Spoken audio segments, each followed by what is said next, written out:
The Assembly will hear an address by His Excellency Robert Abela, Prime Minister of the Republic of Malta. I request protocol to escort His Excellency and invite him to address the Assembly.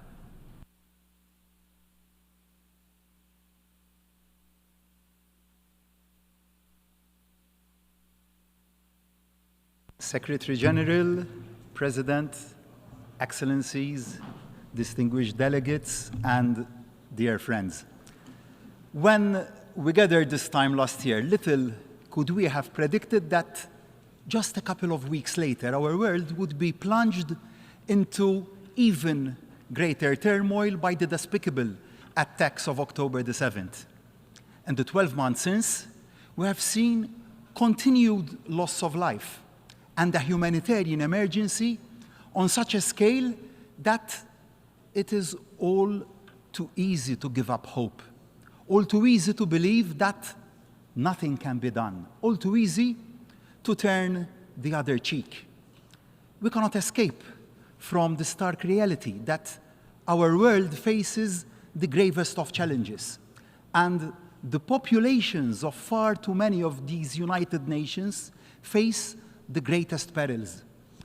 The gravity of these threats is such that we, as leaders from across the globe, are confronted with a choice of two paths. We can choose the path of despair, dejectedly deciding that it is impossible to make a difference, or we can choose the path of persistence, determined that no matter how rough the waters, we can and we must redouble our efforts to meet those challenges and mitigate those perils. I emphatically believe that we have a moral responsibility to take the path of persistence.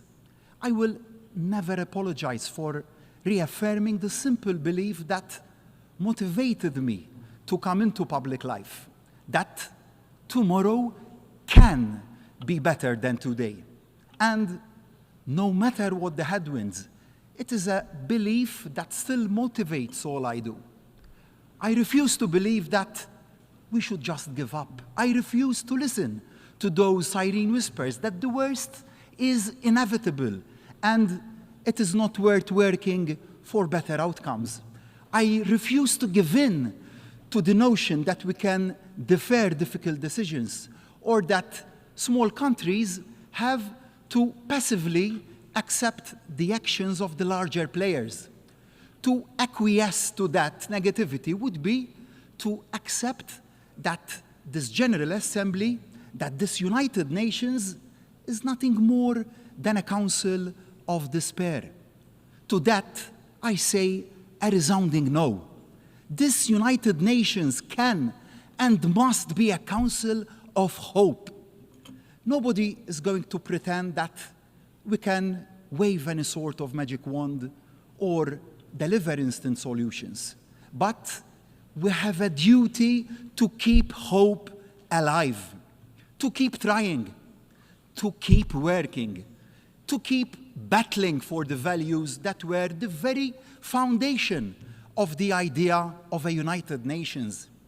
8 decades ago, from the rubble of the first truly global conflict, our forerunners had the courage and the foresight to see that the world had to have a forum where the voice of every nation could be heard. And as colonialism rightly crumbled, there were a lot of newly independent nations to add their signatures to the charter. Malta is one such nation. As we gained our independence from the United Kingdom, we took our place in the world. This year marks the 60th anniversary of Malta's accession to the United Nations. Over those 6 decades, my country has developed beyond the wildest dreams of the pioneers who saw us to statehood. So, as we mark 60 years of Malta as a proud member of the United Nations, and as the United Nations itself gets ready to mark its 80th anniversary, my message is clear. The world needs the United Nations now more than ever. Malta values the United Nations now more than ever. And make no mistake, Malta may be a small country, but we will always be a loud voice against deferring difficult decisions and avoiding difficult conversations. We will never resign ourselves to a future devoid of peace. We will never abandon our commitment to supporting peace processes, no matter how tough those processes may be. We will remain steadfast in our support for steps to build and maintain peace in every region of conflict. We will remain as committed to and confident in this United Nations as that day in December of 60 years ago when the ink dried on Malta's signature. Malta has a unique political and geographical position at the heart of the Mediterranean, a bridge between Europe and North Africa, and the crossroads of Europe and the Middle East. A full member of the European Union, but with neutrality enshrined in our Constitution. We are acutely aware of the responsibility that this position brings. Two words sum up the role that I believe Malta can and does play: honest broker. From hosting peace talks to brokering difficult dialogues, we aim to harness our unique position to bring those in conflict together, to at least try and find a way forward. This is exactly the approach that Malta has brought to our membership of the Security Council over the past 2 years. And that is exactly the approach we have brought to the chair of the OSCE, which we assumed last January. Malta was happy to step up and take the chair as an honest broker, allowing all members to endorse our leadership and ensuring the work of this vital body can continue. Like Malta, the OSCE is a bridge between neighbors across continents. Europe can only be secure and at peace if its neighbors are secure and at peace, which is why both in the Security Council and the OSCE, our guiding watchwords are always promoting sustainability, peace, and security. This approach sits well alongside the OSCE's comprehensive conception of security as not just about ending military conflict, but also addressing the social and economic tensions that create and exacerbate international tensions. To that end, we will continue to press for all nations to comply with the Arms Trade Treaty. The failure of too many countries to comply with international rules poses too great a threat to too many innocent citizens. President, as I've reflected on my country's 6 decades of membership of this United Nations, I've looked back at the wisdom of some of those who have held the office of Secretary General. Sadly, those words of Ban Ki-moon remain as true and urgent today as ever. The world is overarmed and peace is underfunded. The peace and humanitarian budgets, which are at the heart of the UN's mission, remain unfortunately severely underfunded, harshly impacting too many of the world's most vulnerable people, which is why Malta urges all member states to play their part by remitting the resources to ensure the hard-working, hard-pressed frontline UN staff can play their part in bringing relief and hope where it is so desperately needed. As Malta concludes its current term on the Security Council, I am proud of what we have been able to help achieve. Amidst the tragedy of the events in Israel and Gaza, we have worked with others to prioritize the relief of humanitarian suffering.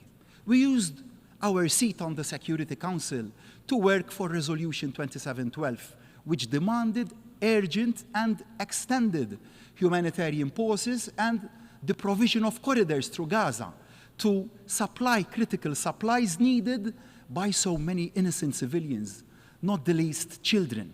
The resolution also called for the release of hostages held captive by Hamas and other militant groups in Gaza. We are proud that this led to the release of 105 hostages during the negotiated 7-day pause. Similarly, I am pleased Malta played a key role in the Security Council adopting Resolution 2728, which demanded an immediate ceasefire in Gaza for the month of Ramadan, alongside the immediate release of all hostages. This was the first joint motion from the non-permanent members on a geographic situation in the Security Council's history. Understandably, much of the world's attention has been on Israel and Gaza since October the 7th, which has now expanded to a dangerous and deeply worrying escalation in Lebanon.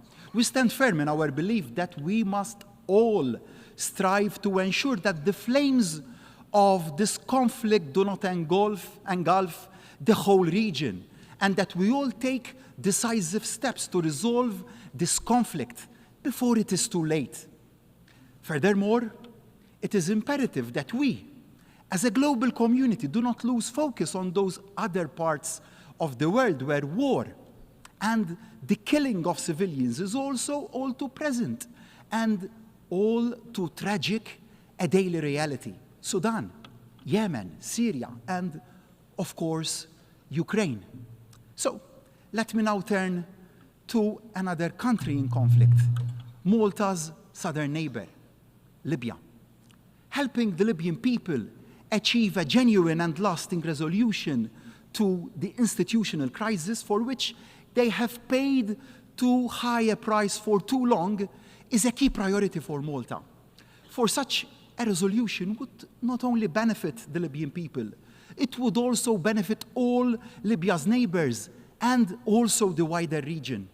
Only with a single functioning government supported by citizens across the whole country can Libya play its full part in addressing the migrant crisis, which puts so many lives at risk. Which is why Malta welcomes the initiatives taken by UNSMIL in bringing the parties together to sign an agreement that will hopefully end a crisis at the central bank of Libya, and also to kickstart this stalled wider political process. Malta will continue to stand ready to do anything it can to aid that process. And we will be unstinting in advocating for proactive engagement by the international community to support and enhance those UN-led efforts. Together, we have a duty to aid the mediation needed to create a pathway towards national, parliamentary, and presidential elections in Libya. As friends and neighbors of Libya, we can and must help. But for the process to truly succeed, it must be fully Libyan-led and Libyan-owned, to which end we unequivocally call for the immediate withdrawal of all foreign forces, fighters, and mercenaries from Libya. And Malta re-emphasizes the need for a full completion of the Libyan arms embargo in line with all the relevant Security Council resolutions. Equality is a key value for my government and my country, just as the situation in Libya will only be resolved by all the people of the country knowing that they have an equal voice, so are so many of the conflicts, disputes, and tensions around the world fueled by inequality. Equality isn't some sort of added extra, nice to have, but not vital to tackling the world's problems. That view couldn't be more misguided. Equality across gender, age, race, religion, disability, sexuality is not just imperative for its own sake. Equality is also imperative in finding lasting solutions to so many of the challenges that face us all. So, I am honored Malta stands at the forefront of promoting civil liberties globally. We are one of the few countries that has already implemented an anti-racism strategy, and we are now in the process of drafting a second renewed anti-racism strategy. We will never take equality for granted at home, and we will always advocate and support greater equality internationally. All too often, it is women and girls who bear the brunt of conflict, and all too infrequently are the voices of women and girls heard when it comes to solving those conflicts. Without women, there can be no peace. As the world redoubles its efforts to bring peace, so must we all redouble our efforts to ensure the voice of women and girls is heard at the top tables as well as on the ground. During our term on the Security Council, Malta has worked hard to do just that. Malta has chaired the Security Council Working Group on Children and Armed Conflict. In the last 18 months, the working group has issued conclusions on the role of children in the conflicts in South Sudan, Nigeria, Mali, Afghanistan, CAR, Colombia, Iraq, and Somalia. That long list is a sad testament to the magnitude and gravity of the repeated violations against children in crisis zones. We must never let up in our outrage and actions at these persistent and flagrant abuses of the rights of the child as enshrined by this United Nations. President, we have a saying in Maltese, "Il-Bahar Sinjur," the sea is wealthy. And indeed it is.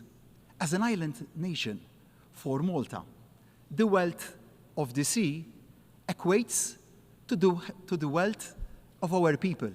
The health of the sea equates to the health of our people. So we need no reminder just how essential it is to protect the wealth, health, and the biodiversity of our seas and oceans. And we know just how much small island nations like ours will be impacted as climate change warms oceans and raises sea levels.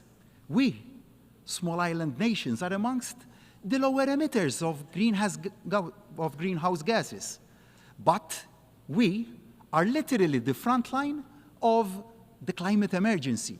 The impact of climate change will be felt by all our citizens. It is our duty to them to do all we can to minimize that change and maximize our resilience to the changes which are already being felt.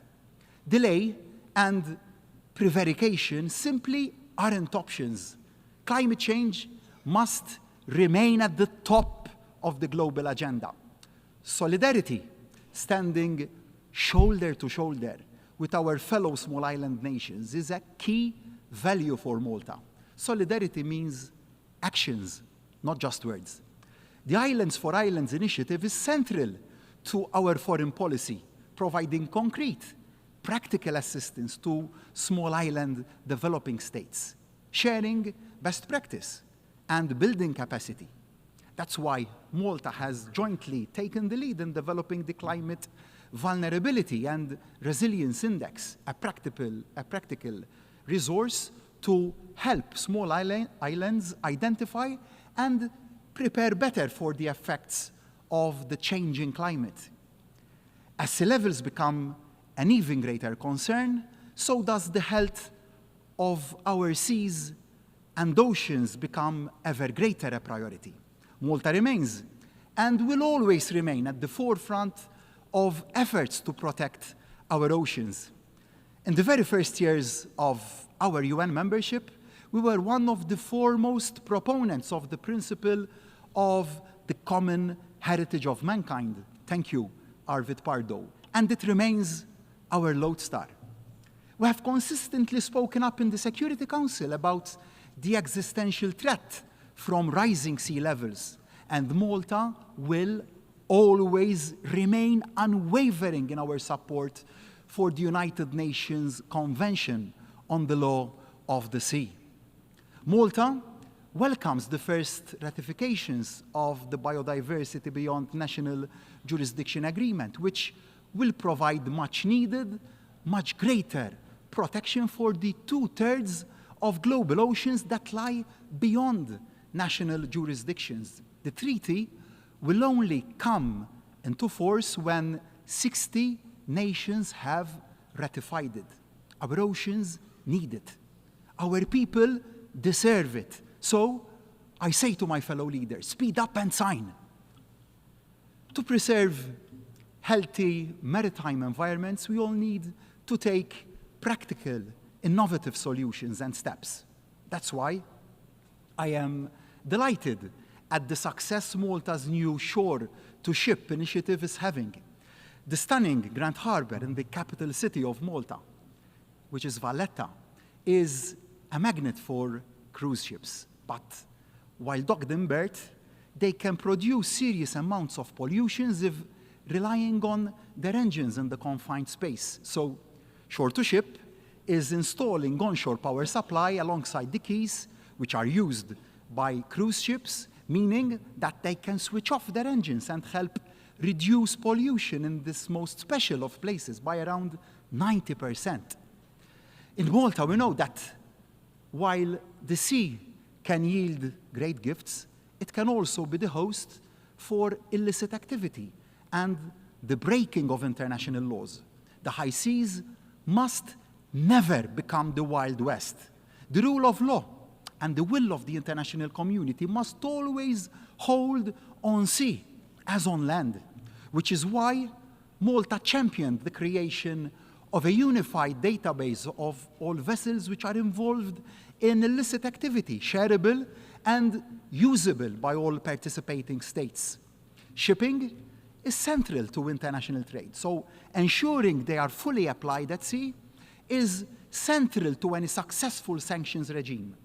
And that can only happen if ship owners know that trying to break sanctions brings consequences.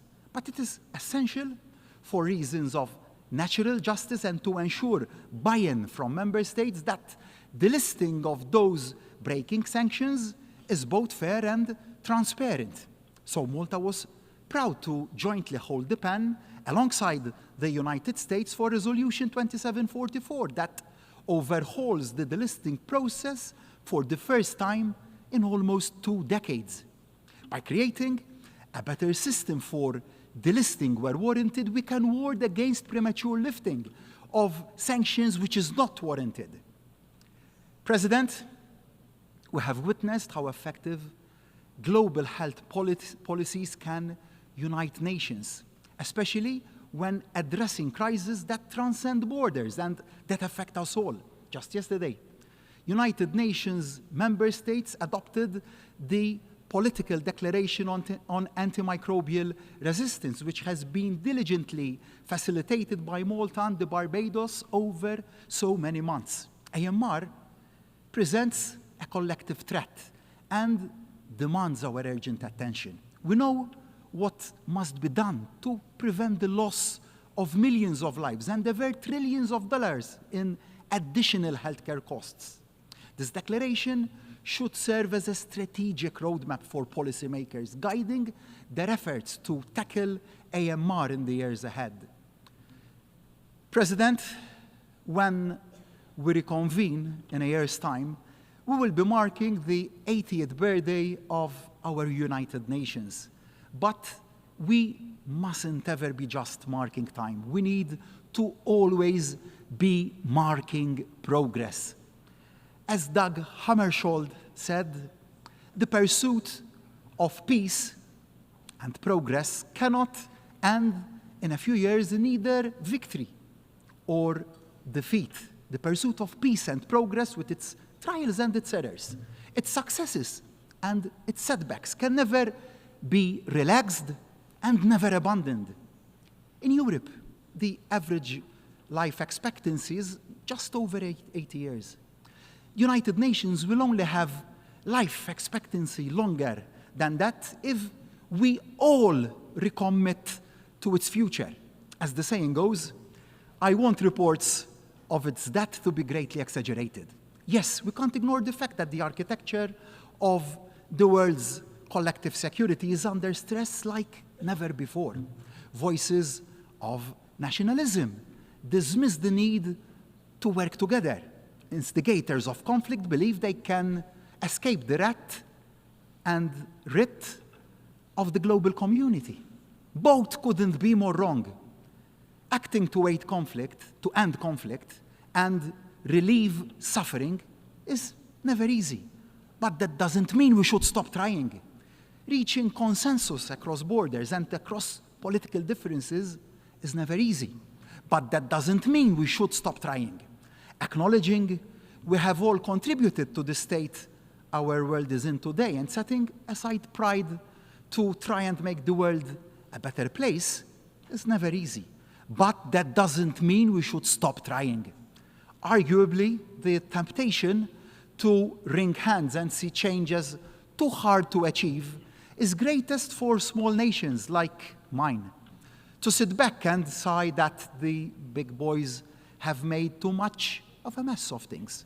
Well, Malta will never sit back. Malta will never wring hands. Malta will never leave it to others. Yes, Malta will always be realistic, but Malta will always remain committed to multilateralism. When the perils are at their greatest, the need to work together is at its greatest. So let us use the next 12 months in the run-up to that 80th anniversary to reassert our collective belief in this United Nations, to redouble our efforts, to resolve conflict, to take the steps the future of the Earth needs, and to deliver the change the people of this planet need and deserve. To raise our game in supporting the Secretary General and delivering the institutional reform the United Nations needs to better fulfill its purpose. In short, and with every fiber of my being, I say to my fellow leaders, now is the time to choose. And we must choose the path of persistence. We must reject the path of despair. Yes, our world faces huge challenges and huge threats. But if we lose belief in the power of collective action, if we lose belief in the ability to work together to make a difference, then we are losing belief in the very idea of a better world. If we fail to persist, we fail to lead.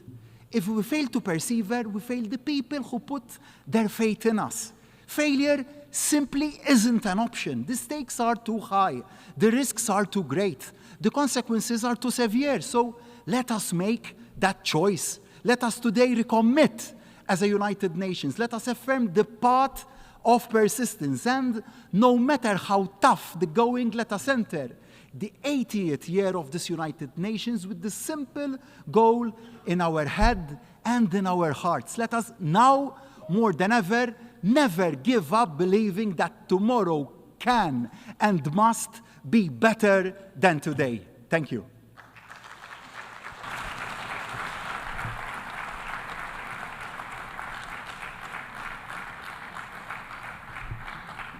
On behalf of the Assembly, I wish to thank the Prime Minister of the Republic of Malta.